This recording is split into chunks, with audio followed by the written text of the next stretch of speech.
I want to get to your latest book because you widen, I would say, your attacks is not only Monsanto and the likes, but also others. You attack what you describe as the billionaire dictators, especially one man, I should say, Bill Gates, who you describe as the Christopher Columbus, I'm quoting you, of modern times, and that's not a compliment, obviously, whose mission is to impose, quote unquote, genetically modified organisms and digital dictatorship to small farmers across the world. Bill Gates, who's donated billions to improve public health in poor countries and so on, you're saying essentially he's a dictator and he's there not to help, but to make people poorer, more dependent.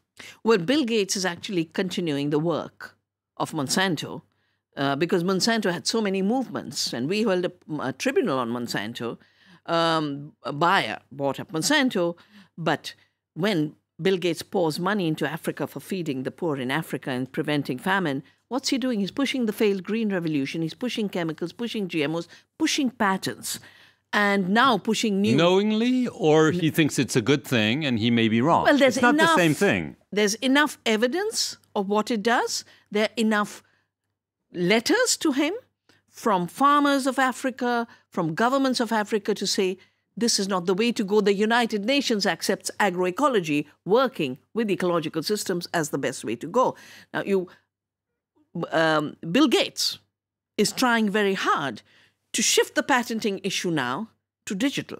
So you just take a genomic map and you say, my invention, you don't create a seed. Seed is self-organized, self-making, and evolution in continuity.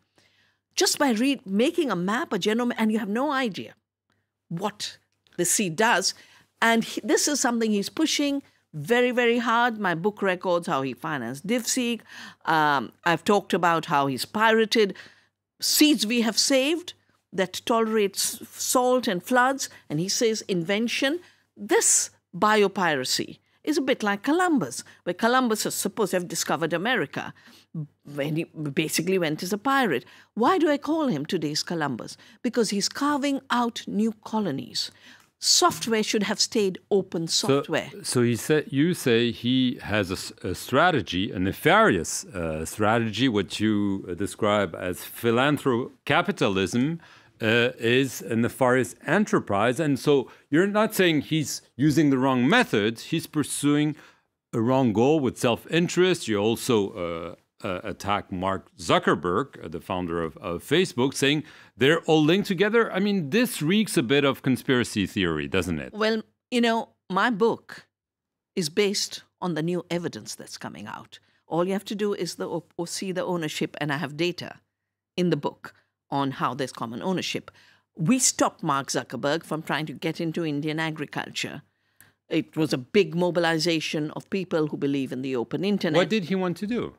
Well, you know, basically what they do is they mine the data from the farmers. And right now, all over the world, there's new debates on privacy issues, on the data mining. There's new books on new form of capitalism, which is surveillance capitalism, where you basically have turned human beings into your new raw material. So Bill Gates does both. He takes living resources and our seeds and biodiversity, mines it into data and wants ownership, along with his friends. And Mark Zuckerberg mines your data and your behaviors and turns it into the raw material, both of corporate world for selling things, which is why strange advertisements pop up after you've sent a message to a friend, and manipulating elections. I have a chapter in the book on the hijack of democracy.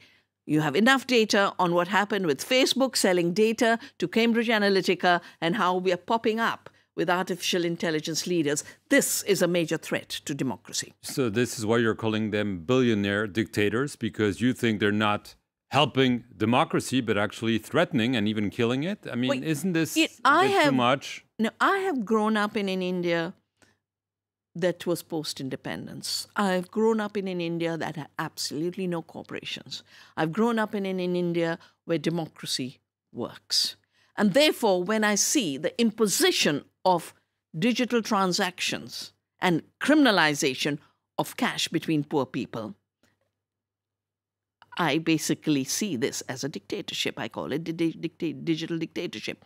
When I watch, not just in India, but in Africa and other parts of the world, now that we have the data that is showing that native seeds have more nutrition, they produce more food, they have no cost because you don't have to use chemicals, that local biodiversity is the way to feeding the world, in spite of all that evidence, in spite of the evidence in the United Nations, in the FAO, in UNCTAD, every agency, Bill Gates is still imposing and forcing GMOs, which is a failed enterprise. And he's not just imposing GMOs, he's taking what has failed and rejected by governments. My government threw the BT aubergine of Monsanto out. Bill Gates resurrects it in Bangladesh. We rejected the golden rice for solving the problem of blindness. He finances it to continue through Philippines. So he's taking all the failed projects with the wrong thinking that life is like a word program and can be chopped and cut and pasted, when it's an amazing complexity of self-organization. And scientists call it autopoiesis, self-organization, writing your own poetry. That's what life does. He is absolutely ignoring all of this new knowledge that new science is giving us and imposing a failed technology with a huge cost to the planet, only so there can be monopolies and people and farmers aren't free to have their seed. Vandana Shiva, obviously you have strong views and we're happy that you were able to share them with us. Thank you very much for watching this interview here on France 24.